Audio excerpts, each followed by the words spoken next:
You start the show with the fucking speech. We choose to go to the moon. Pause for the crowd to pop, right? And, no! We choose to go to the moon in this decade and do the other thing.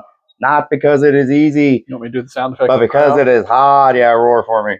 All right. Actually do them. I meant for you to do it like right then. Oh no, let's do it right. I did. That was the intro. We started.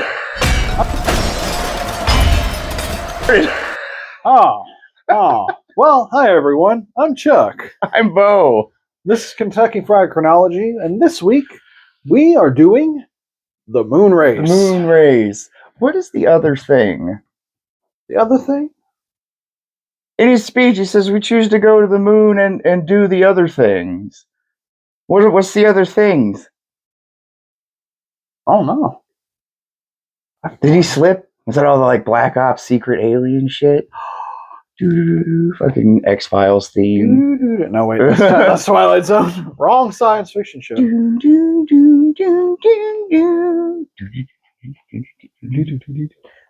bing, bong, bong, bong. Almost had a different thing start in my head. It's all space related. We're talking about the moon race and beating the fucking Russians. Yes. Gotta beat them commie bastards get to the trash moon. talk the commies for a while today, so thank you for that. Thanks for drawing that one out the hat. Well, let's get started with it. It all starts in 1945 when we beat the Germans and the Russians beat the Germans. We kind of did. It was a tag team effort, I suppose. Yeah, but we captured a bunch of German scientists. They captured a bunch of German scientists. Operation Paperclip. I think also actually we happened to get more and the better of the deal because we got Werner von Braun. We got like the guy who made the V2 rocket, which is the first man-made object to fly to space. Mm-hmm. It actually did it. So the one the World War II Germans launched, because we will be demonetized if we use that word. I hate to have to do it. We're not monetized. All right, fine. But the Nazis, the ones the Nazis used, Chuck, didn't it actually get suborbital? 2 seconds. And this will be staying in the episode. Don't ever be afraid to say anything on this fucking channel, brother. Oh, okay. We will not be bullied. They're Nazis. Adolf Hitler, Mussolini. I should do the list. Trains didn't run on time. I should just read the fucking list of words that you're not allowed to say on YouTube. The list of demonetization. If you remove this shit from history, people will forget. And if you forget, you're more than likely going to do it again. You will rhyme it. You will rhyme. It doesn't repeat, but it does rhyme. Yes. Anyway. Didn't the one they launched get suborbital? One of the ones they fired? It went up. It broke the. Hang on, I know the word. The Kármán line, which is like the barrier that we have declared where space starts. It's approximately 200 nautical miles. Like 150 something. That was 200. I don't know. We'd have to look it up. Numbers, man. I think we raised it. But this is 1945. Werner von Braun is the guy responsible, and he gets brought over to the United States, and he wants to make more rockets. He wants to do the thing. So they kind of put him to work, kind of modifying the V2, and they make some rockets. But they don't put a lot of thought into it. America's having way too good of a time riding high off of their victory, and they're making cars and fridges and microwaves, and it's the 50s. Right? It's a very perfect world, right? Like 19 what a wonderful up to 1957, world. Right? Like October 4th. Because here's the thing, we weren't even afraid of nuclear Armageddon yet. No, because Cold War wasn't started. The government was barely even paying attention. The Russians, they blew up some nukes, but we're still the master of nukes, right? Cold War is starting Cold War is starting to ramp up. And October 4th, 1957, the Soviets, with their captured V2 rocket plans and their best scientists, they build a big rocket and shoot Sputnik up into space. First artificial thing to orbit the planet. It's the little silver ball with the it's and it just beeps. If you've played Fallout, it's the iBot, but with nothing on Sputnik. Just a or it's a silver basketball with antennas coming off of it. I mean, it's a pretty easy thing to describe, especially since it was only like, I don't know, that big. Yeah, it wasn't all that big. Had some batteries and a transmitter in it that went beep, beep, beep. Mostly it was to show America, like, we have something over you. We can put things in space, and just to add more insult to injury, like a week later, they detonated the Tsar Bomba, that big motherfucking one, right?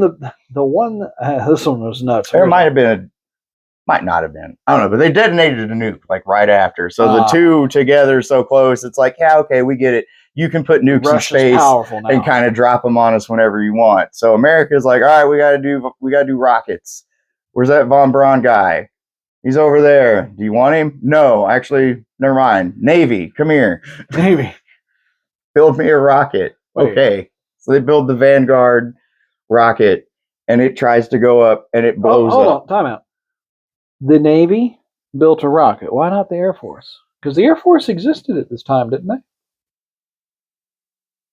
Yes, but I don't know. Eisenhower wanted the Navy to build him a rocket, so they built the Vanguard. Navy is building it. I don't know, man. That's what it was. That's one of the. But it blows up on national TV, which to add in more insult to anything. Yeah. So, and Russia being smartasses were like, "Oh, that's so sad. Do you guys want like any help? We can send you this aid package we were supposed to send to like third world countries." Which was Russia at this point is winning. They are winning the space race. Yeah, well, because like we kind of didn't fuck with it. We built some like missiles for to deliver nukes with, but nothing to go up into space. And we had some sub stuff. So America's losing the space race right now. It's just started, but they're already 2 steps behind the Russians, because right after they send up Sputnik, they're like, all right, cool, we're gonna send up this dog. And they put a dog in. They put in a live thing in space. So there's 0.2 for the Russians right there. And meanwhile, America's first rocket blows up on the landing pad. Pretty spectacular. Oh yeah, it's great footage. It's one of those. Thank God there was nobody on board, right? Yeah, no, there's no. Okay, it was to send a satellite, a 1 kilogram satellite. The Navy couldn't put 1 pound into fucking space. This is why you lose the Army every fucking year. Ooh. I don't know. I don't watch football. Watch this video get us over because of all the heat from the Navy. Our grandpas were in the Army. I'll just reply to every comment with a fucking Village People meme. So that happens. So what we have to respond. We got to build another one. Yep. So finally they get Werner von Braun in, and he's like, yeah, give me a fucking minute. I've been designing shit this whole fucking time. And he designs the Juno 1, or the with the Freedom 1 satellite. It's weird. It's a rocket, but it has this that weird cone thing. It has a cylinder on top of the cone, and the cylinder spins. Supposedly helped to. I don't know what that was for. Supposed to help get it through the atmosphere, because I had to look into that one. That one was. Supposedly it looked like something from a 1950s sci-fi movie, right? Like it didn't look real. I was like, that's not the real ship. I'm like, oh, that's the real ship. Mm-hmm. So I'm over here. I'm like, so somebody in Hollywood was stealing Werner von Braun's sketches, Probably.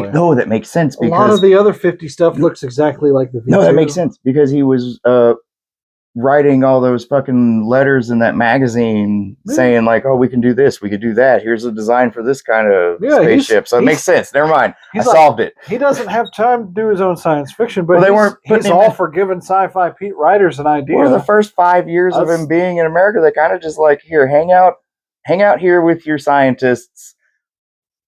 Work on stuff. Just piddle around. Just kind of, do math. We'll have you do something. No real dedicated research. No tasks given to them. So he keeps trying to get like have rocket designs and stuff. Then the Vanguard 1 blows up, and they're like, "Where's that guy with all the rocket fucking sketches? Yeah, get over here, German guy." Oh, Eisenhower didn't want to be associated with a space program being associated with a Nazi since we were already fighting the Russians at it. Down in Miami it was a bad PR move. That's why he was like doing everything he could to not use Wernher von Braun. But if you got the best guy, and the guy who designed the original engines that you're ripping off, just use him. Just use him, right? So it works. They get a satellite into space. America's on the fucking field, right? Russia's like, kiss my ass. We're going to put a guy up there. And they send Yuri Gagarin up. He's the first guy in space. Now, was he their first test? Was he their first actual? Well, I mean, was Yuri Gagarin their first attempt, or was there someone else? First one, I don't know. Made it first. Yeah, it's the first one that made it. I'm sure if Russia ever completely falls, and we get access, or the West somehow magically takes it all over and gets all the records, I'm sure we'll find no, they launched 5 people into space. 3 of them blew up on the launch pad. And 2 of them are still floating out there somewhere. Yeah, because when they sent Yuri Gagarin up, they weren't sure. They weren't sure the retro rockets. I remember looking this one up. I remember they were sure half of this thing was going to work. They weren't sure that the retro rockets were going to fire to bring him back in 15, 20 minutes like they'd planned on it. He was up there for a few hours. He orbits. He goes through 3 orbits. And then he goes to the problem you're thinking of was the separation thing. They weren't sure it was actually going to do that or not. And then he would just be kind of stuck in space until his orbit degraded. So they gave him 10 days of air and food. Yeah. And it does, kind of. There's a strap that gets caught to Yuri's pod, and it makes him spin like this. Until the thing snaps off finally, and then he can reorient himself. And Russia lied, dude. They're like, oh, he came down and the thing. They didn't tell nobody that he ejected out at 30,000 feet and did a halo jump for the rest of the fucking way in his ejection seat. They made it sound like pod and everything came down and stuff. But what's great about when he got down, this is so funny. Wasn't there bears pretty much right there up on him? Well, no, that's a different team. They land in the. You're right. They land in the woods and they're having to fend off wolves and shit.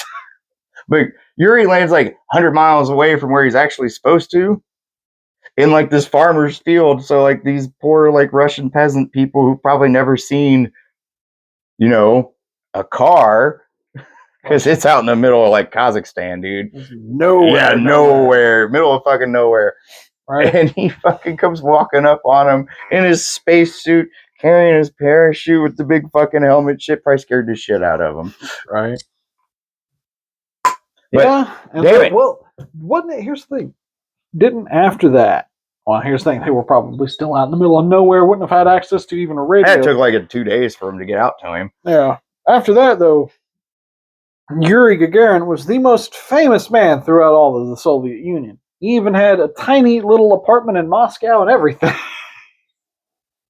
He had a driver. He did. He did have a really nice car. Well, by Russian standards, it wasn't his car. He had a driver for the car the government provided him to get him around to his work. He did a lot of public speaking and went around and waved at people. He was a propaganda piece. Yeah, essentially. Yeah, and he also, and he still worked for the space program. He was really, because the Russian space program didn't do a whole lot. What's going on? They're winning right now, but this is still 1961. Right.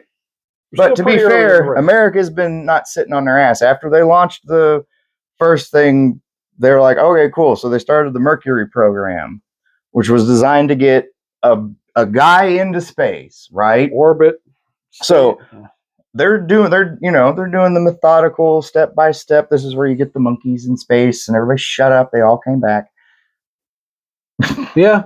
Unlike the dog, poor Laika. Poor Laika. Hey, she's in the collector's vault. It didn't even land. Going back to the dog, the Russians launched. It didn't. It's it had food for 7 days, and then they hyperventilated within 3 hours. No, the heating, the cooling system in the pod malfunctioned almost 30 minutes after launch. The dog did a couple of loops around the Earth, and then it flatlined and died. Yeah, she overheated. Poor fucking. He just boiled it in its fucking little pod. Poor thing. But the monkeys, Ham and Ignatius. I want to say they came back totally fine. Probably a little freaked out, but they were terrified. Nothing a cigarette and a beer won't solve. Because they were 60s monkeys, them were hard monkeys. Let them into the nature reserve, back to the zoo with a bunch of women. They'll never believe you, monkey. Yeah, they'll never believe you, man. Nobody will ever fucking believe it. But then finally, they're like, all right, we can do it. We can put a guy in space. So they give it to Alan Shepard. Oh man, that's kind of. He's the first American in space, and it happens like not even a month after Yuri Gagarin. So it's. I mean, what was it? Nixon. We're 61. It's still Kennedy, man. Oh, still Kennedy. Oh, sorry. 63 gets shot. Yeah. And then we'll get right to after it. that, we'll Kennedy get to it. Dumps money. Into we the will get program. to it. Jumping ahead. We just now touched the fucking outer atmosphere, man. No, I mean like right after. I know, but we'll get to it. We haven't even got to John Glenn yet. Yeah. Okay. The more famous of anybody, ask most people who the first guy in space is. Half of them are going to tell you John Glenn. The other half are going to go, ooh. Poor Alan Shepard. Just because he didn't orbit. That's the thing. He did like what the blue orbit, like he did what Shatner did. He went up ICBM, and touched it and came back down and he did the vomit comet but higher, which I want to ride that thing. But in 1961, that was a huge deal because like nobody did except for that Russian guy, no one else had done it. Yeah. So, John Glenn, next guy, he goes up. And he does the orbit and comes back down. Big national hero.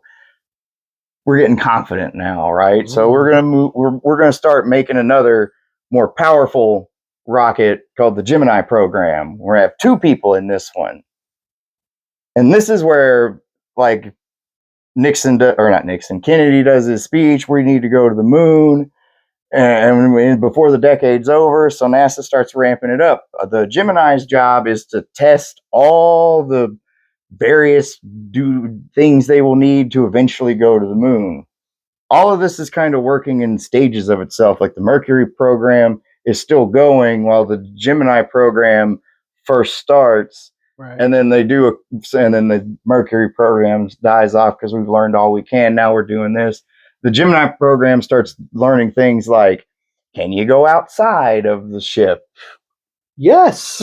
You absolutely can. But cool. Fun thing for that, the Russians beat us there too. Damn it.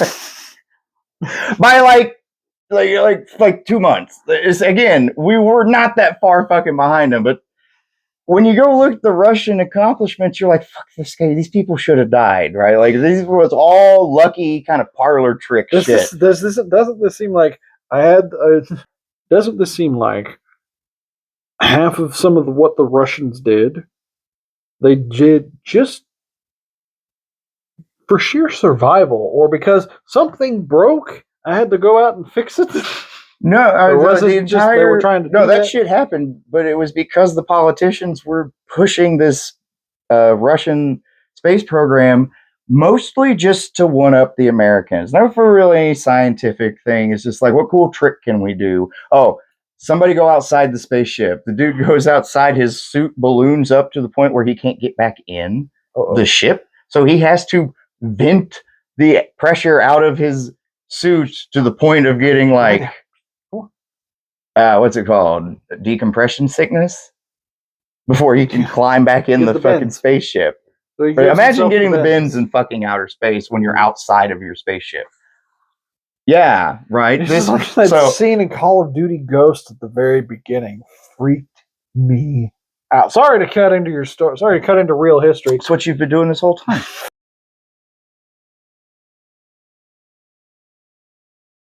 I was sitting there and I was just like, there wouldn't be guns.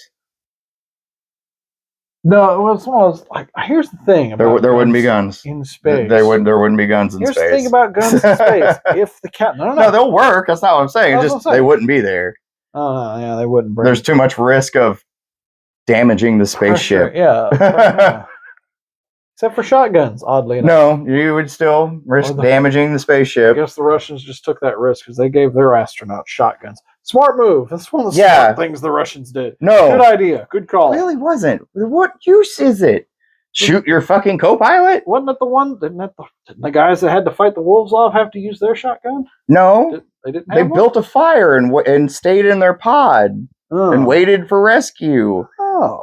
They were just in a dangerous suburban area. It's a dangerous suburban. Or not suburban. Siberian. That's the word I'm looking for. Suburban. Dangerous suburban area. They crash landed in fucking, like the suburbs in some poor Karen's backyard. She's just out there like, I'm going to call the homeowners association. This is outlandish. A ravenous pack of ravenous pack of fucking middle-aged white women. Look, what was we talking about? I don't know. You derailed the whole thing talking about Call of Duty. Oh, the fucking dude couldn't get back in the spaceship. Oh, yeah. Sorry, the Russian guy, he had to vent his own... Yeah. Basically give himself the bends, the poor guy. What was his name? Fuck, I can't remember. It's Russian. Poor guy. He made it. He got back in the ship, and they got back to Earth and stuff. But again, the Russians have beat us at a thing. That's why he had to survive. He had to go back to communist Russia after that. And a couple weeks later, Gemini, I want to say 4, 5. I can't remember. There's too many 7 numbers. in total, I think. Right? No, there was more than that. There were like 14. Oh! Apollo.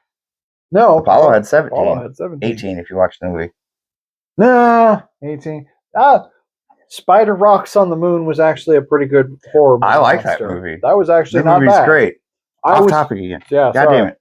That was my fault that time. Yeah, that was. The Americans, they send some guys out, and they're smarter about it because they fucking figure that. So they fucking make sure the door's big enough so motherfucker can get in and out.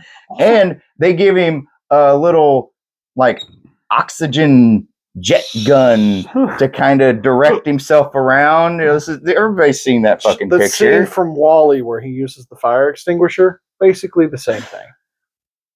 I've never seen WALL-E. I was going to go with the actual shot, the actual picture of, you actually have that? of the guy doing the thing, and it's awesome because you got the Earth behind him and everything's all silver. This is when they had the silver space suits. Like the really cool one the British designed, even though it's kind of a bit of a sidetrack. They designed a really cool silver space age suit in the 50s. Long story short, it looked cool. They never used it because they don't have a space program? They never had a... Okay. The Gemini program has other goals besides, being like, we can go outside the spaceship. Can you dock 2 ships together in orbit? Can you... can you do all these fancy maneuvers and things that you might need to get to the moon? Right. Hey, it turns out you fucking can. Cool. Right? It's fantastic. So what do you do when you like big proof of concept? Well, you start preparing the Apollo. Yes. The one that if the thing when you tell people our age usually or older, say NASA or say rocket ship, it's this ship. It is a Saturn V rocket. Yeah, the big white tower. They're not thinking of the Tower space shuttle. Gondor. They're not thinking of the space shuttle. Space shuttle was cool, but it's not this. Yeah, it is not the Saturn V. There's something just so badass about this thing. The space shuttle can get to it can get to orbit and get down really cool and do it multiple times. Yeah, that's awesome. Saturn V is one and done. Seriously, thought you were about to be like, it's safer. I was about to be like, is it? If your pilot's really good.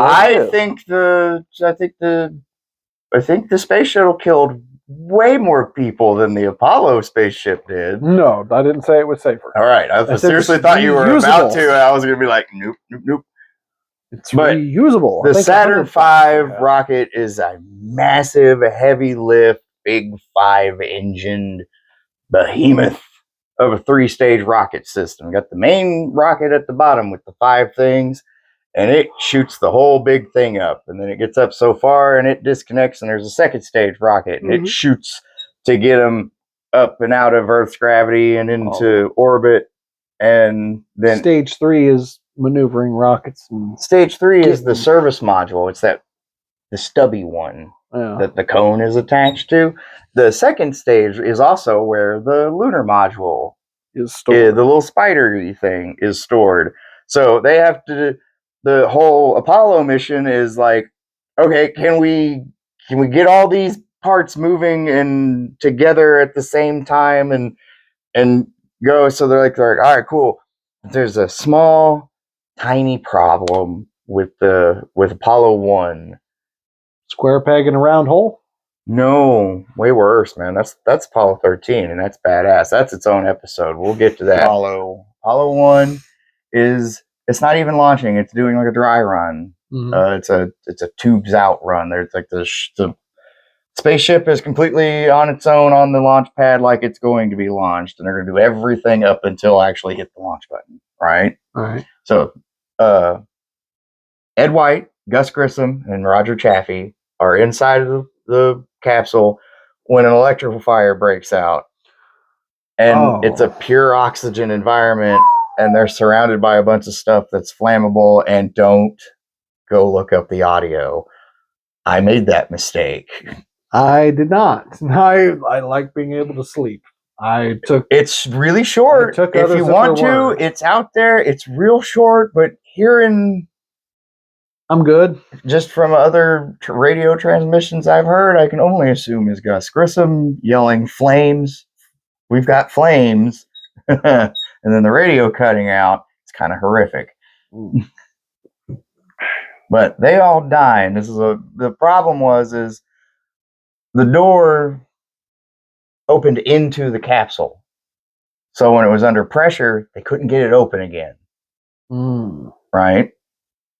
The reason behind this is actually dark and includes our boy Gus.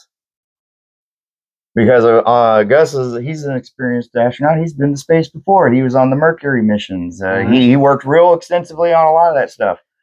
He went up and his capsule comes down, and they don't know if he panicked or accidentally hit the button that blows the bolts to the door to open it, but he almost drowned, and they lose the black box. No, they lose the whole ship. It sinks to the bottom of the fucking ocean. They barely get him out. So, in order for that to not happen, so Gus can't fuck it up, because of course that was like kind of the joke. Like, well, Gus can't ruin this one. It turned into a dark joke. Right. So, like, the whole reason that the door was designed to open in was so that something like what happened to Gus wouldn't happen again, and then that's what ended up killing Gus Grissom, Ed White, and Roger Chaffee, all of which I think were experienced. Ed White's the guy who went out of the spaceship the first time. Yeah. He's the one who made the first spacewalk. I think Roger Chaffee might be the guy this was his first run. No, he was on something, wasn't he? One of the Saturn missions? I think it was one of the Gemini missions. I don't know, but see what I'm saying? Experienced crew, and they all... Even if it had never been in space, they were all experienced pilots. They're all dead. Big setback. So Russia's just completely kicking the shit out of us, right? Oh, yeah. And of course they're crowing about it. No, not quite. They have no reason to crow, because about 2 weeks before, a little bit after the Apollo 1 disaster, Russia has its own little unfortunate happening with the Soyuz 1 capsule. It's a new ship, and the politicians in Russia, they want another big stunt. They want to send 2 up at the same time, and then they'll get out and then like trade fucking pods or something. Yeah. Cool. So, they go. The scientists even are like, no, there's too many problems we need to work out. This isn't going to work. No, fuck you. We're going to send the guy. Do it anyway. Vladimir Kamarov, I think's his name. I really hope I got this poor bastard's name right. Yeah, is the guy that they're going to send up. And Yuri Gagarin even tried to take his spot. And he said no. No, well, that guy did, but he was going to take his spot because, logic being I'm a national hero, they're not going to risk me on this. And I'm like, yeah, totally would work. But like you said, that Vladimir guy was like, I'm not going to get my boy Yuri killed. He's a national hero. I guess I have to go up. Whole thing is wrought with fucking problems the whole way up. Shit's not working. This is the red flag. The solar panels don't fully extend. He's running on like half power. He can't get the gyros thing. He can't get it straightened up to do anything. So they're like, fuck it, come home. Just come home, man. So they abort and he starts to go in. And once he gets in the atmosphere, the parachutes don't deploy. And he can't get them to go.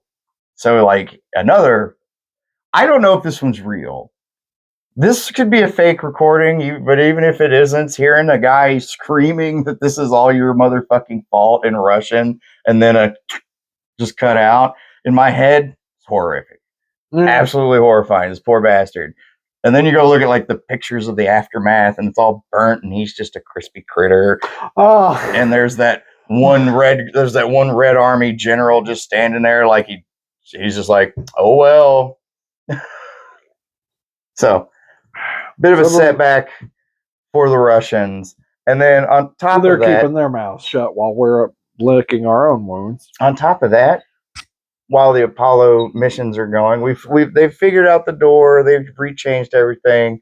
The next few Apollo missions are unmanned and they're just making sure shit works and comes apart and stuff. Yeah. And the first manned one is 6 or 7. Might be 7. I think it's 7. But these guys go up and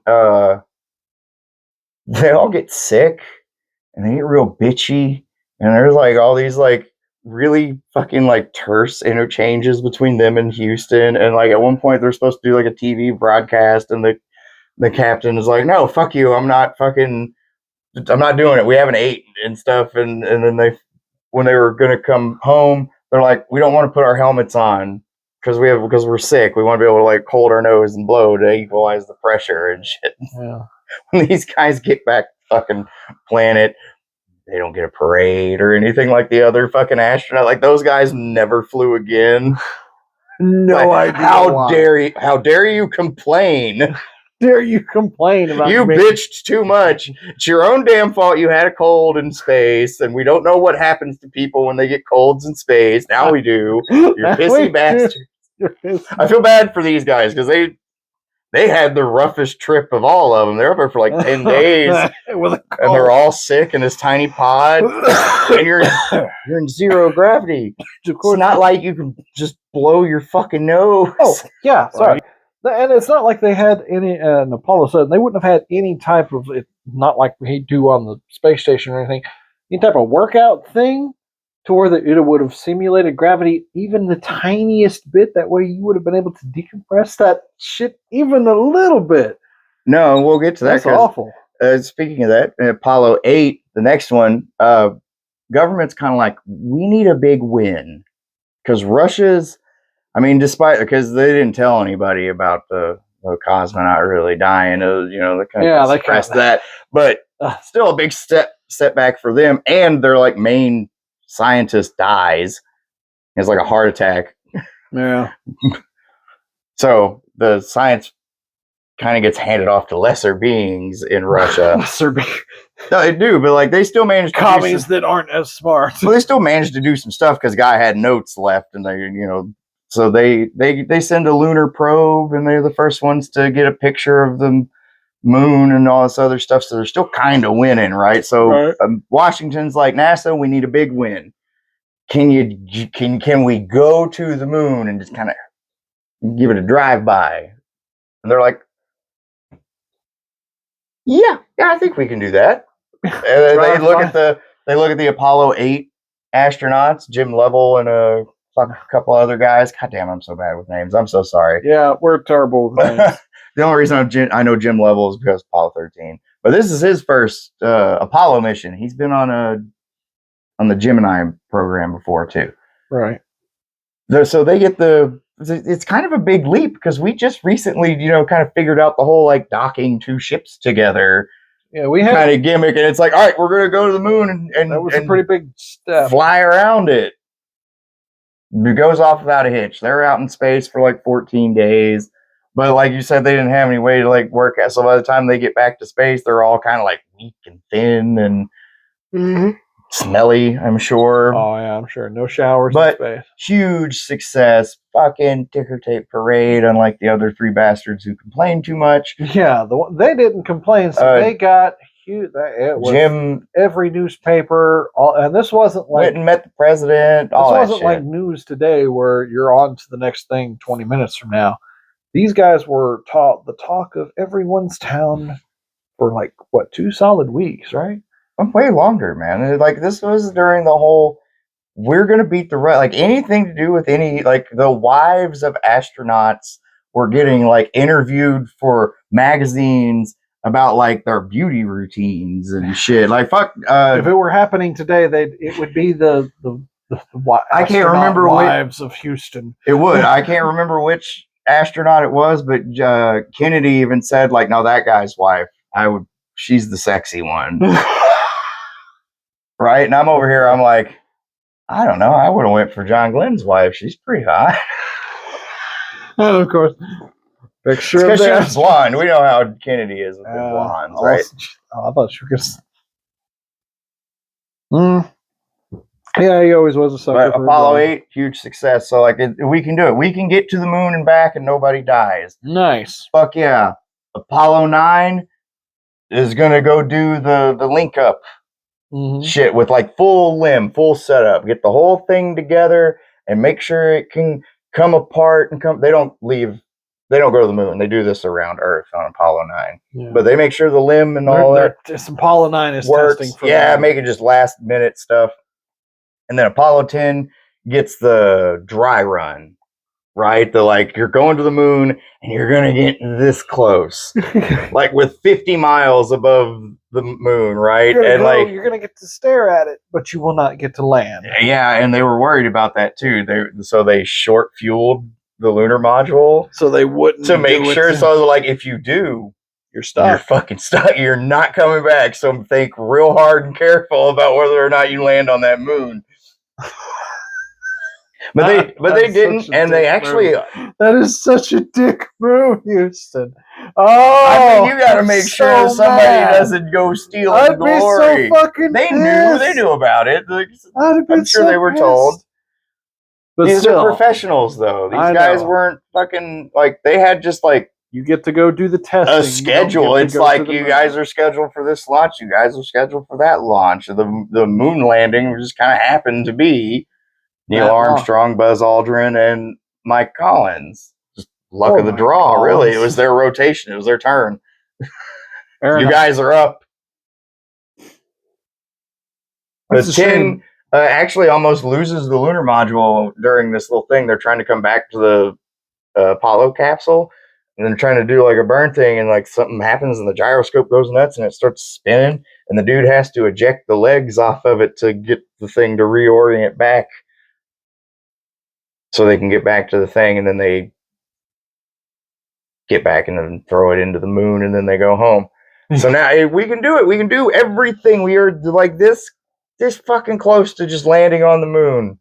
So Apollo 11 happens, and we go, and they land, and it's beautiful. We've all seen the fucking footage. One small step for man, and one giant leap for mankind. There's more after that. They get the transmission from Mike Collins. It's being like, how is it? Oh, it's beautiful, Mike.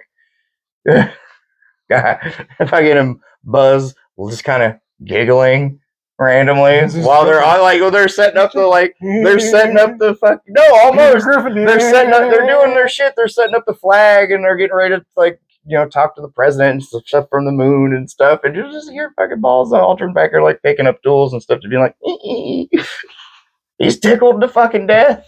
Well, yeah, he's on the moon. He's been talking about it for 70 years. He still talk about it. He'll tell you all about it. Oh, I still think it's hilarious. He just cold cocked that guy who told him it was fake. Good for him. My favorite is this. No, that was Buzz. Yeah, Buzz knocked that guy's out. Fucking Buzz has that cameo on Big Bang Theory. when they're trying to get fucking Wallowitz to stop talking about going to space. They're like, grinned up like him. He cuts over to the kids trick-or-treating at Buzz Aldrin's house. He's just like, oh, you're a little princess. That's nice. I've been to the moon. Oh, a space alien? I actually saw a space alien when I went to the moon. And he looks, it's like a doctor. Like, it's like a doctor, and he's just like, oh, you're a doctor? I walked on the moon. What have you done? And Sheldon's like, okay, it's actually Buzz Aldrin. Wallowitz is like, oh, okay. He's like, yeah, I get it. I'm done now. Love you, Buzz. No, everybody's willing to make fun of him. No, yeah. I'm going to defend the shit out of Buzz Aldrin right now because all of the like underwater training shit you see astronauts doing where they're in the big fucking pool, it does. You know why they do that? Because of Buzz fucking Aldrin. Closest to space you'll ever get. And he's the one that thought of it.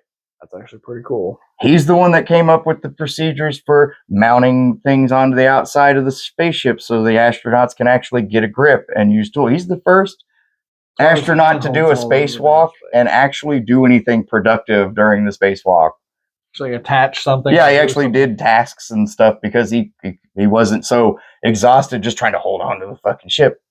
Because zero gravity, you're floating, but you're actually flying at like 20,000 miles an hour. Yeah, you're just moving so fast, gravity. If you're on a thing and it's going and you push off of it, suddenly that thing's moving away from you, trying to get back to it takes a lot of force to hold on back onto it. Yeah. So that would wear you the fuck out. So we've landed on the moon. What are the Russians doing? They are circling the moon. They doing dick. What are you talking about?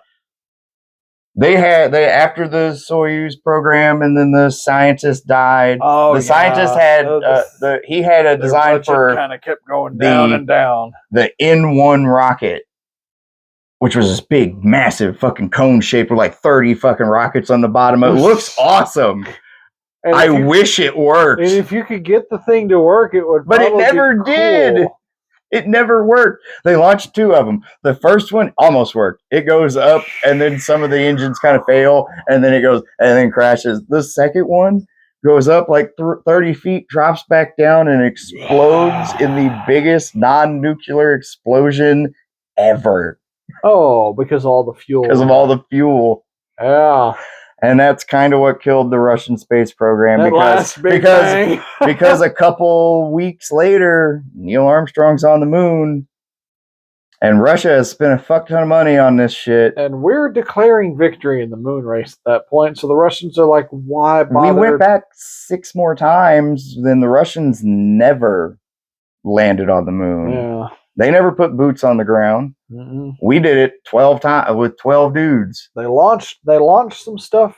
They launched the Venera program to Venus. Actually, congratulations! You slammed a chunk of iron into the Venusian surface and had a camera. Still a win, enough. Still win. I mean, I'm impressed. That's fair enough. That Russian probe it was only supposed to last like 30 minutes. It lasted 4 hours. I wonder how many probes didn't make it to Russia, or didn't make it not to Russia, to Venus. Oh, I know they launched like 10 or 11. They launched like 4.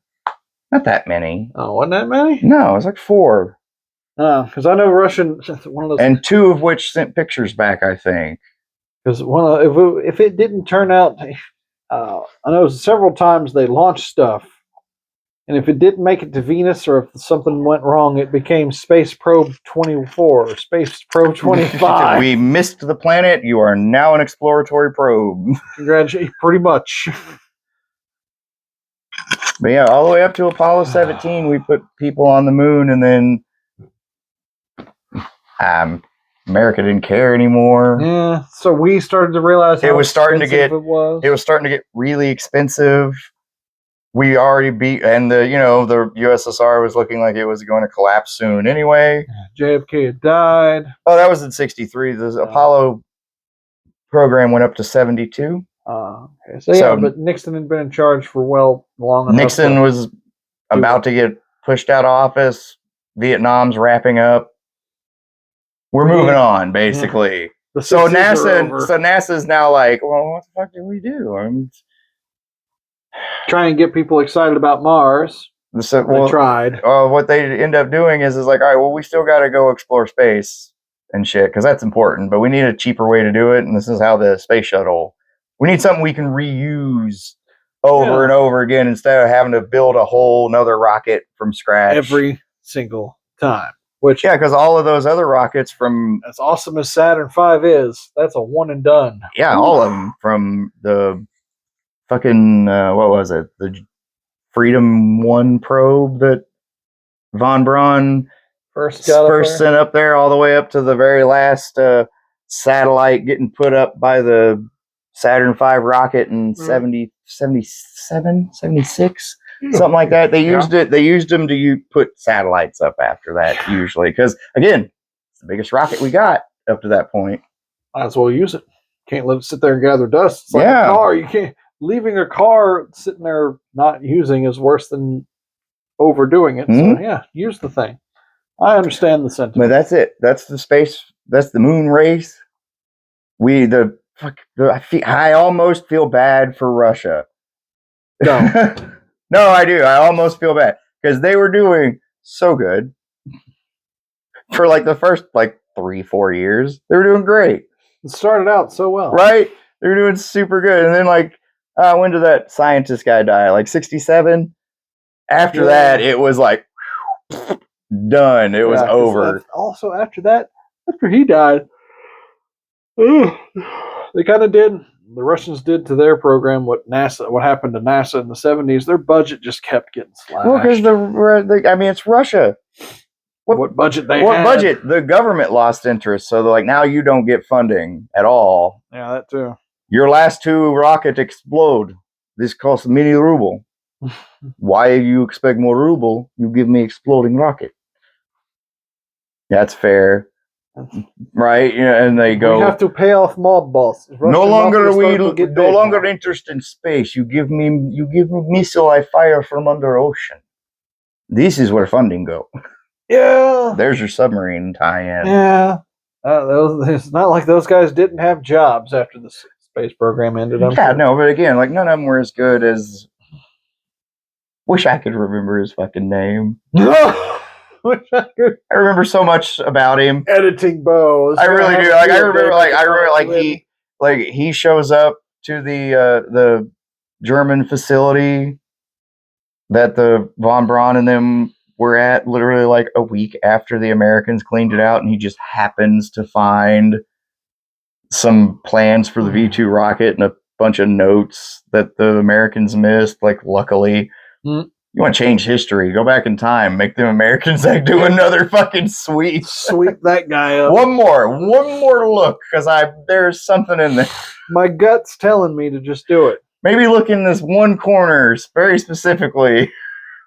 Why, sir? Don't just go fucking do it. Hey, we found something good. Now the Russian space program never happens. Pretty much. Or it takes longer because they'll have to do more espionage and they'll have to get the Rosenberg. Oh no, they're already dead. They'll have to make another Rosenberg. Yeah. Oh, yeah. That's one of those historical what ifs. Don't go back in time and kill Hitler. Go back in time and stop the Rosenbergs from giving the commies the nuke. No, go back in time and fucking convince Eisenhower to get on board with Churchill. Let's just wipe the fuckers out. We got enough men and material right now. The Germans are done. Let's just fucking do it. They're tired. They're beaten. We could do it in a month. You have the nuke. We could end it right now. Eisenhower's like, shut up, dude. It's 7 years of war not enough for you? No. Churchill's like, you don't understand the threat. You don't. No one's listening to me. We should have listened. That's what I think.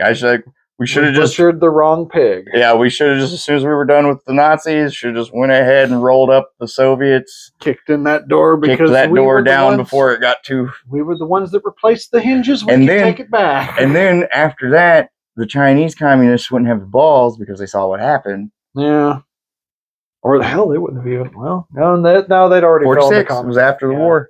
They'd already fallen to communism. Yeah, never mind.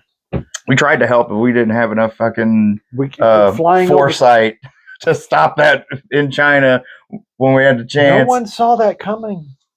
No one saw the biggest, most populous nation on earth turning commie overnight. Really? The one that had just They been weren't paying like attention. butt Really fucked for the past 10 years by Japan and Russia they were and not paying India attention. and Anyway. kind of us because a lot of the we tried, but getting planes over the Himalayas and then is like the not whole easy. and then let's go back further, the Opium Wars. I mean, Yeah, come on. Do you blame them? They're traditionally rather oppressed people. You're not too I think the psyched nicest about the us. Chinese had it was like during the Ming Dynasty 1,000 years ago. If you want to, anyway, want to know to the real subject today because we're pretty much done, right? We got we're done. Yeah, we're done. You brought up Chinese politics, so we're done now. Yeah. We can't end on a sour note. Come on, let's see. Shubadi doo. Pot of Knowing will draw us something cool. Hopefully, very, very old. Good. The Battle of Antietam. Hey! What a fucking bloodbath. Oh, that's a dark one. The Battle of Antietam. That's Civil War battle. Yeah, good job. That was one of our Civil War battles. It's a Call gun. yourself a historian. Man, post-gun battle. It's one of the bloodiest ones in the entire fucking war. There's like 20,000 casualties. Yeah, but after like Pike and Shot, I kind of get fuzzy until World War One. I'll be honest with you. I've got gaps in my. American history, I'll give you, but like Civil War, man, that one's fun. Make sure you check out Bo's other channel, Kentucky Fried Critics, where they watch movies and drink beer. Sometimes the beer's good. Other times it's rough. I remember the Ghostbusters drink is called Ecto Punch. Ecto Punch. The hard soda or whatever. We're gonna have to fucking get some. Punch. Yeah, we're gonna have to find that one. And even though it's like super expensive, that bourbon beer you tried that one time that said it was really seasonal. Good. We'd have to wait till like Christmas. I kind of want to save up some money. That'll be my own Christmas gift to myself. You don't even like regular beer. I kind of want. You talked it up, but it's like. It's one of those things where it's like you gotta like beer because it's beer. It's thick. It's dark. I might like it. I've been trying to get you to try different beers forever. I told you there's hundreds of them. Yeah. There is bound to be one that you will like. Go try the Voodoo Ranger fucking Tropical. It's got kind of like, like mango punch flavors to it. Anyway, tell us about what can we expect next week on Kentucky Fried Critics. Do you want me to do the outro? Yeah, do the outro. Okay. Here, do the outro. I'm too drunk to taste this chicken. I'm gonna go sit in the corner. Chuck's done. All right, go check out my other channel, Kentucky Fried Critics. Oh, please edit that. Go subscribe and like and comment to us. You're Kentucky Fried Chronologist. You know you love the Mad Hatter and his buddy Chuck. And I'm working on a nickname. Follow us on Instagram at Kentucky Fried Chronology, I think is how that works. I'm not sure. Yeah, but you got that. Until next time, go out and learn something.